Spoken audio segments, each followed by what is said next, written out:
قالوا تقاسموا بالله لنبيتنه وأهله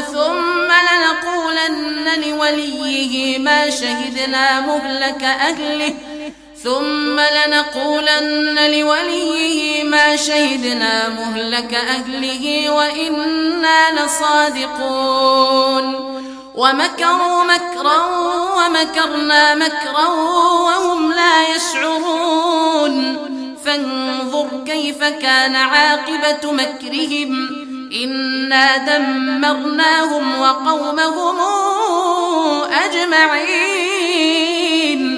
فتلك بيوتهم خاوية بما ظلموا إن في ذلك لآية لقوم يعلمون وأنجينا الذين آمنوا وكانوا